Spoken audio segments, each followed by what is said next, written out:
It is time for an all-new episode of Voices in the Game as we welcome you back, my friends, to another episode. And boy, oh boy, are we going to have an exciting one because I am so honored to introduce our guest for today's episode. If you've been a fan of Major League Baseball, and specifically a team called the Pittsburgh Pirates, over the past 30 plus years, you know who our guest is on today's episode. He just wrapped up his 32nd season as the play-by-play announcer for the Pittsburgh Pirates. He is Mr. Greg Brown. Greg, thank you so much for coming on, my friend. I'm so honored to have you on and also to interview a fellow All right. pioneer Yes. as well. Fellow pioneer. Yes, let's go. Thank you, Colton. It's great to be on with you. Thanks for having me on as a guest. Thank you so much, Greg. And how's the off season been going for you?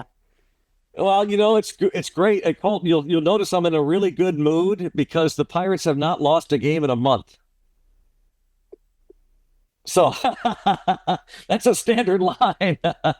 It's been a month of it's really been enjoyable. It flies. I love the off season. It's a chance to wind down. It's a chance to get to things. I'm a pack rat. I a lot of stuff around our house that and I'm not necessarily Mr. Handyman, Mr. Fix It, but need to call people to fix things. My wife works full time, so she doesn't have the time. Our son is out of the house now and married himself, so it's a chance to catch up, go through some old files. Like I said, I'm a pack rat. Actually, today, Colton, I've got hundreds of old cassette tapes. I don't know if you know what that means. A cassette tape. You'd have to go online to look at a YouTube video to see what these things are. But actually, things were recorded on cassettes. And I've got a little cassette player. I wonder if I have one around here I could show you. But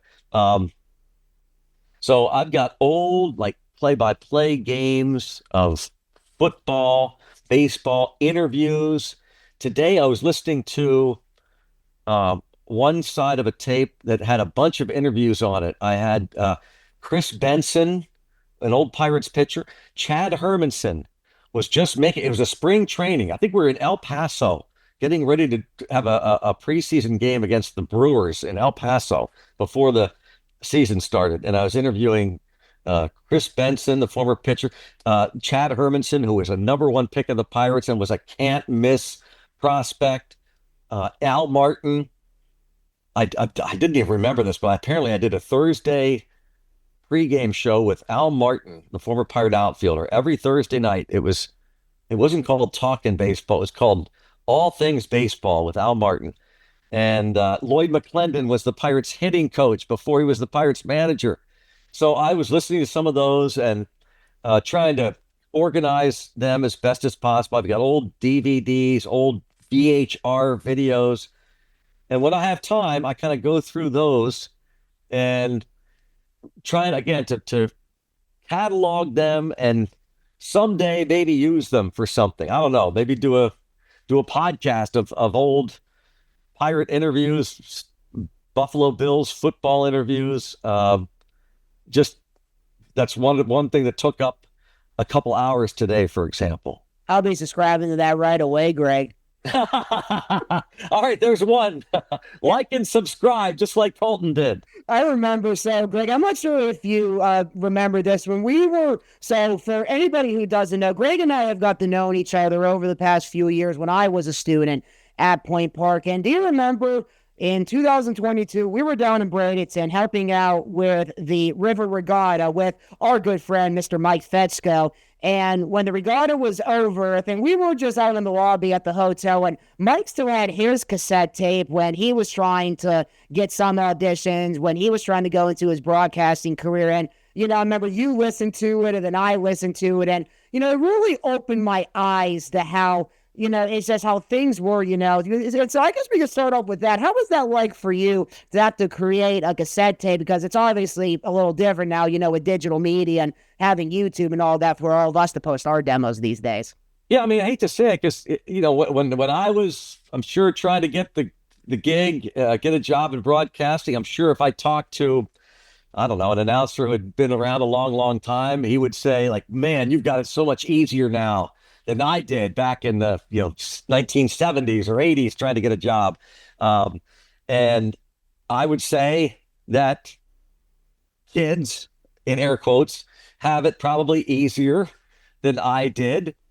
Your people of my age did because now I think you can. I could be wrong, Colton. You don't have to correct me if I'm wrong, but you can pretty much post anything instantaneously, do it online. You don't have to have all these tapes all over the place. You don't have to try and when you rewind a cassette tape, it took forever as you watch, and then you'd play it, and then you say, I don't like that. Maybe you had to try and edit things way different now, where you literally had to edit. Heck, back in the day when I was at Point Park, I literally had to slice the tape and scotch tape it almost together. So that's how ancient it was back then. Whereas now, shoot, you got software that can do it again almost instantaneously. And but it may be quote easier physically to do things, but perhaps not as I hadn't thought about this, perhaps not as gratifying, satisfying as it was back then. Because going back to what I'm talking to you about today, when I was going back to rewind it and listen to it, and as you're rewinding it, you hear this. You actually hear it. You hear the rewinding of it. How cool is that? But back then, yeah, you had to put a tape together, get a microphone, and you didn't have iPads or buds or whatnot, and you had literally had a microphone, like kind of like I got back there, and record the game live.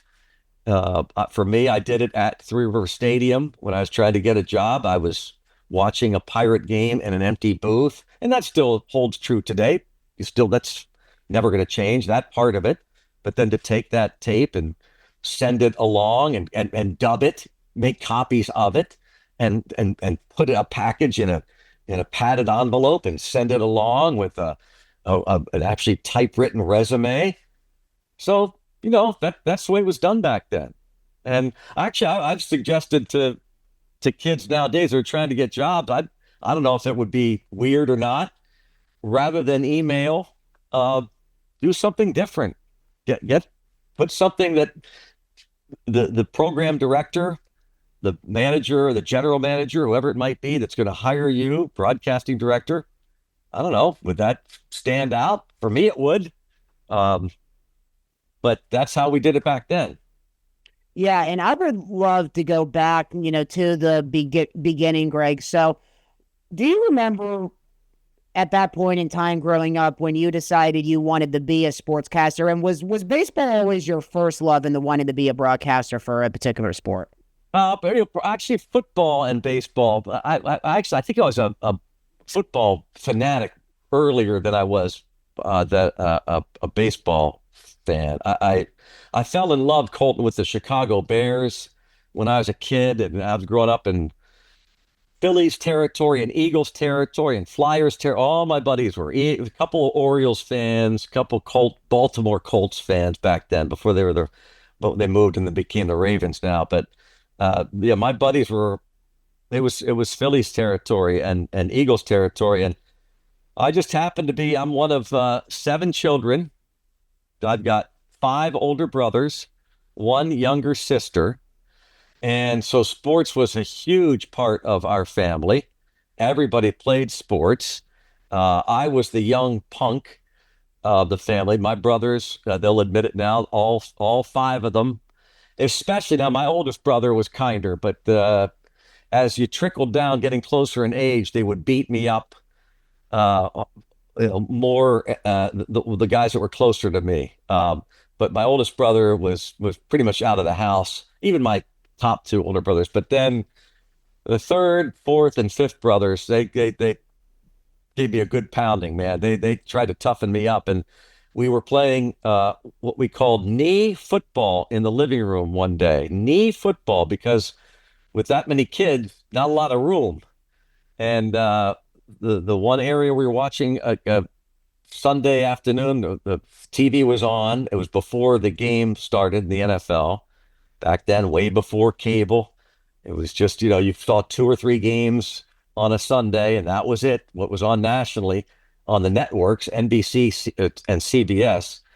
ABC had Monday Night Football, but we played football on our knees on the carpet, and we would have little Nerf footballs, and we'd throw the ball kind of to ourselves, and imagine scrambling on your knees, trying to catch a ball as somebody defended you, and man, we loved that game. But as that was going on, my attention was drawn toward the television set where they were doing highlights of the Chicago Bears, and one particular player was the running back. His name was Gale Sayers, and I just was mesmerized. And I don't know if that happens to, it has to happen in this day and age, but NFL Films was based in Philadelphia, and they had an announcer, a narrator for 25, maybe 30 years named John Facenda. The voice of God. The voice of God. And the folks at NFL Films matched music and that voice and that script like Noah. And I don't think, again, I keep going back to this because I don't follow it like I used to. But back then, there was nothing, it was poetry. And I fell in love with Gale Sayers and the Chicago Bears at that moment. I wanted nothing more than to know everything about that football team, that player in particular. And as time went on, actually, and looking back on it now, they did a movie. Gale Sayers wrote a book called I Am Third. God is first, my friends and family are second, and I am third was his line. And nobody to this day, nobody ran the football with such grace and power, for my money, than Gale Sayers. But along came a guy named Walter Payton. And Walter Payton out of Jackson State followed. And then I was in love with Walter Payton and continued to love the Chicago Bears. And finally, Walter Payton led them to the promised land. But so that was it. That was my love, was the Chicago Bears and football. And shortly thereafter, I learned about baseball and went to my first Major League Baseball game in Pittsburgh, and quickly became attached. And my love grew of the Pirates as passionately as it did the Bears. I had I was a weirdo in high school. I was a nerd. I was a loner. I go back to some high school reunions. I still got some buddies back in Harrisburg, and we laugh about it now. But I was one of 3 or 4 of this clique that didn't do any of the other stuff. Didn't drink. Didn't do the drugs. Didn't do any of that stuff. And my loves were football and baseball, the Bears and the Pirates, and probably, academically speaking, not my parents weren't happy about it, but academics took a back seat to the Bears and the Pirates. And of course, your journey continued to Pittsburgh when you became a student at Point Park. So what were some of those things that you learned during your time at Point Park, Greg, that really set you up for success? Because, of course, you would go on to work for the Pirates during your time there. Well, my first year out of high school, I was so unsure of what I wanted to do with my life. I didn't have a clue. I just didn't. I can't stress enough that I felt like serious bookwork, schoolwork, took me away from my love and my passion. So every moment I was in a classroom or having to study for a test or an exam, that time was being taken away from the Pirates and the Bears. And that didn't make me happy. And I played intramural sports too. I mean, I just didn't sit up in a room watching football and baseball. I mean, I played all the sports. I loved them. Played high school baseball, intramural basketball and football. I loved it. I loved playing football and basketball with my buddies, and baseball, wiffle ball fanatic. I was a wiffle ball fan. And but after high school, I didn't know what to do, so I was taking courses at a Penn State campus in Harrisburg Area Community College, HAC.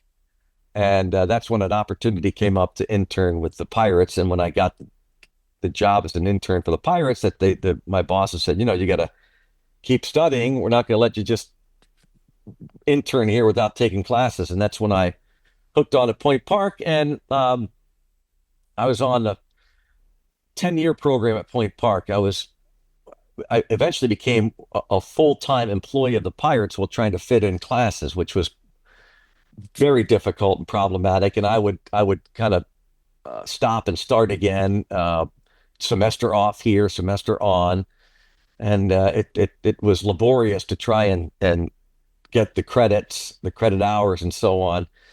And so people ask me about the importance of Point Park, and I don't want to dismiss it. The education is extremely important. People at Point Park were great. I forged great friendships there.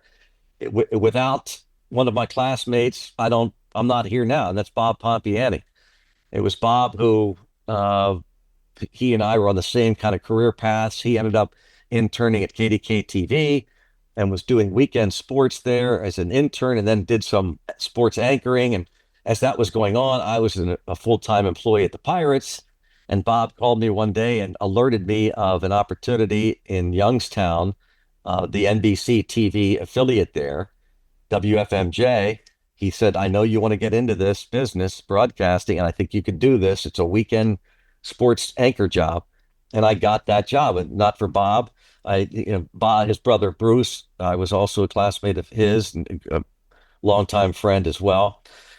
But one of the most important lessons, aside from the class work and what you learn with the hands-on experience, I was a wannabe broadcaster before Pomp called me, and I was still going to class and broadcast journalism. I was a wannabe broadcaster, dabbled in, did some public address announcing at Three River Stadium and so on, and was recording games in my tape recorder.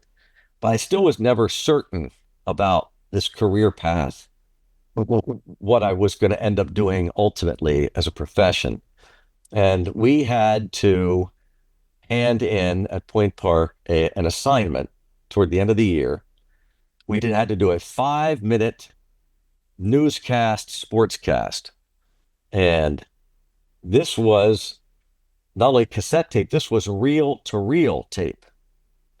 So an old cubicle at Point Park, I'm sure does not exist to this day. Each student would go into this cubicle and record on this reel-to-reel. And we would also have to write our own 5-minute newscast, sportscast, record it, and hand that in. So we would hand the script and the tape in to our professor. And I've got to do some research because I've told this story before, and it really angers me that I cannot remember his name. It's not right. And for a long time, I actually saved this script that was handed back to each of us, because on the front page of the script of my sportscast newscast, in bright red lettering and a red pen, it said, Greg, A++, do not pass go. Go directly to a job in broadcasting. And the professor signed his name. And so I didn't do that. I didn't go directly to a job in broadcasting, and he didn't mean me to just up and leave. I didn't. I continued on. But what that did was it underscored, and it really solidified my belief that I could be. It confirmed for me that I could do it. Here's a professor teaching kids broadcast journalism, telling one of the students, you've got what it takes to be a professional. And that was as critical a lesson as I had. And, half of broadcasting is having confidence in it. If you're not confident in what you do and you don't enjoy it, you've got no chance. So that, again, and that set me on the path then to get into broadcasting.